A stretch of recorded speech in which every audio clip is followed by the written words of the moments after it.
Dan itu sampai saya menemui kurang lebih 55 orang pintar dari seluruh pelosok Jawa, bahkan luar Jawa.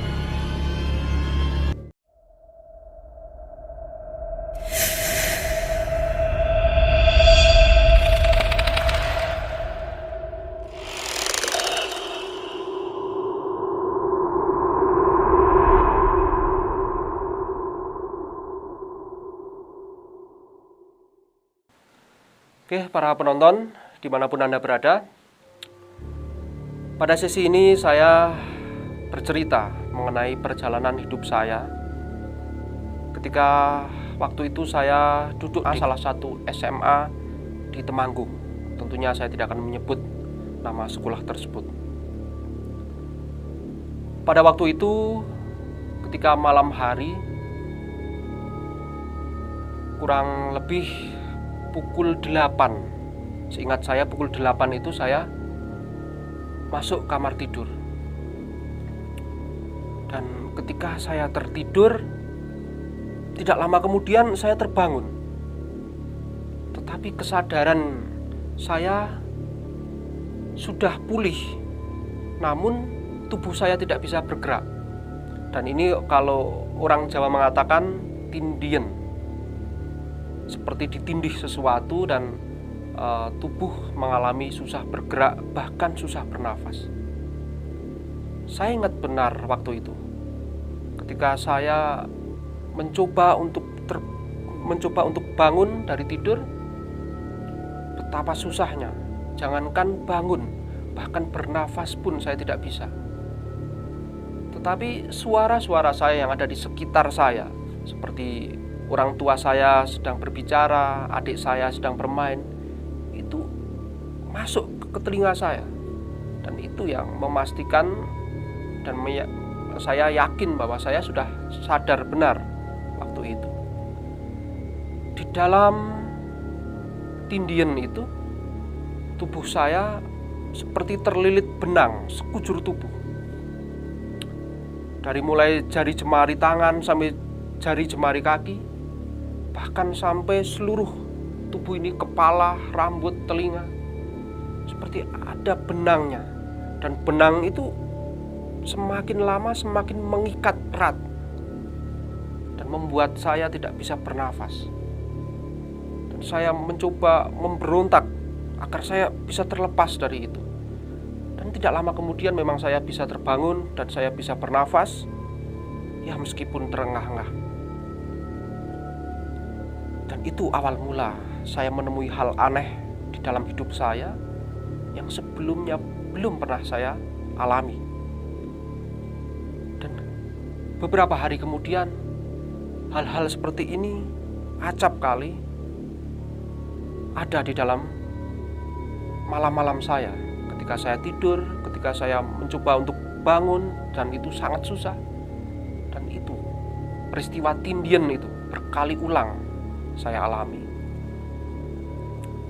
Dan pada malam berikutnya, setelah saya tindien yang pertama itu, saya mencoba untuk bangun dan susah kembali, tetapi tidak ada benang yang melilit tubuh saya, melainkan ada suara aneh, yaitu suara seorang nenek tertawa. Padahal di dalam rumah saya itu tidak ada seorang nenek, karena saya hidup bersama dengan ibu, bapak, adik, dan kakak, seperti itu. Dan tetangga juga agak berjauhan, karena saya tinggal di desa, ya tidak padat seperti rumah-rumah di perkotaan. Dan malam itu saya merasakan hal yang tidak kalah anehnya, seperti malam ketika pertama kali saya mengalami tindian, yaitu terlilit benang sekujur tubuh itu. Dan itu berulang kali dan terus menerus.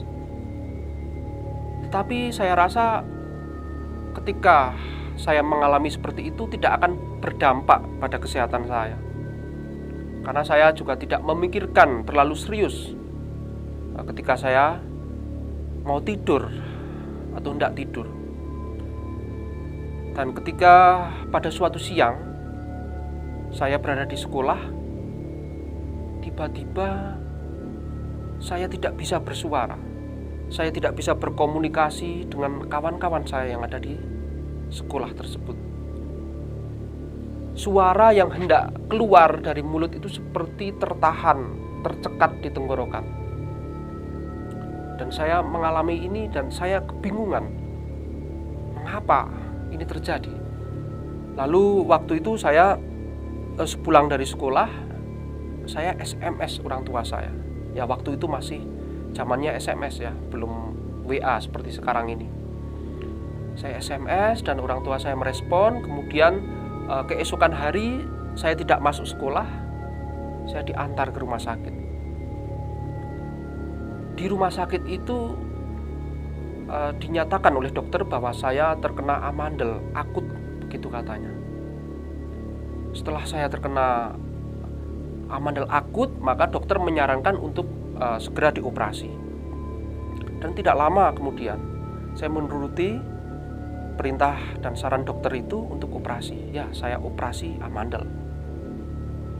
Namun setelah amandel saya diambil, suara saya tetap saja hilang. Meskipun tidak bisa dikatakan hilang total ya, bukan bisu, tapi apa yang tidak saya keluarkan melalui suara ini sangat-sangat susah. Seperti tercekik begitu leher saya. Hingga kemudian setelah beberapa minggu dari operasi tersebut, saya menemui dokter itu kembali. Dan saya dirujuk ke rumah sakit, salah satu rumah sakit terkenal di Jawa Tengah. Dan kami pun berangkat, saya, ibu saya, dan waktu itu ditemani oleh mbah saya.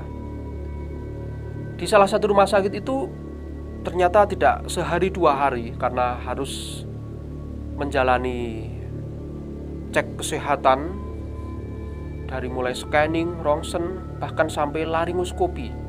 Saya cek jantung, paru-paru. Beberapa hari di rumah sakit tersebut dinyatakan pula bahwa saya sehat.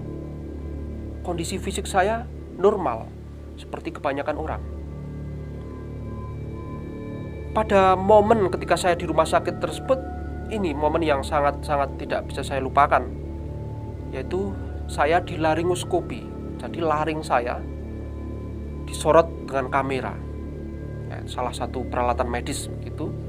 Dan beberapa dokter THT itu berkumpul di salah satu ruangan, dan kamera kecil begitu seperti selang, dan di ujungnya ada kamera, dimasukkan ke hidung saya.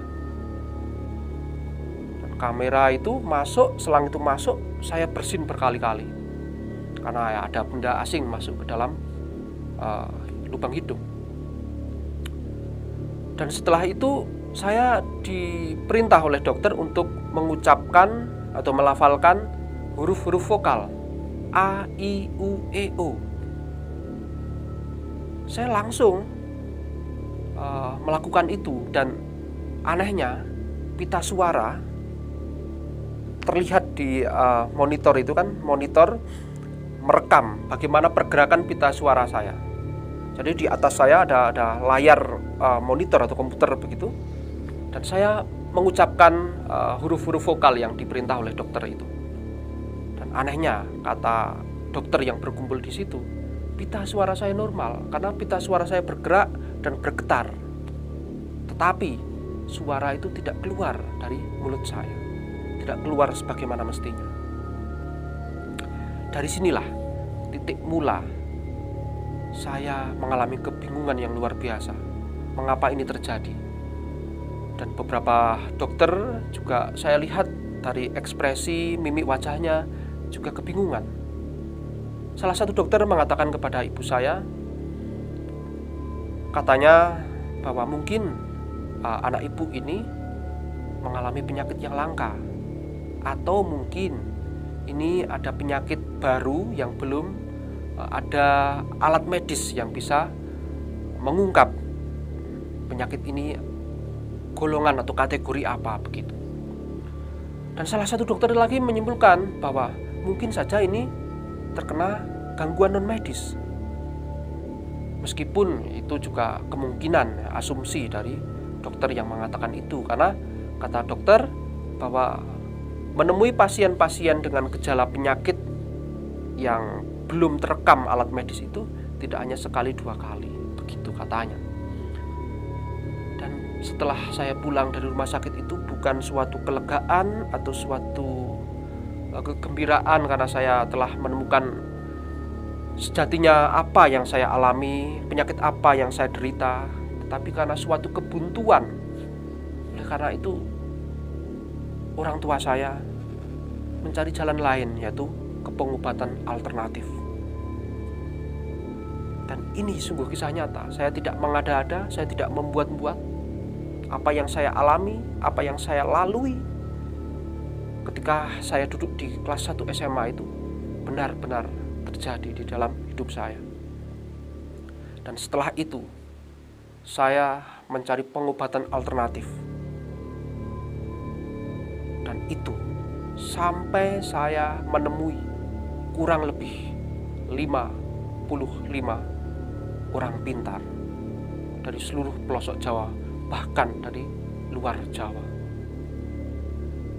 Oke, para penonton semuanya, tentunya sesi selanjutnya akan saya sampaikan secara lebih detail, lebih rinci lagi bagaimana kisah saya selanjutnya, tentunya dalam mencari kesembuhan dan berhubungan dengan hal-hal yang sebelumnya belum pernah saya alami, yaitu hal-hal yang sangat misterius dan sangat horor.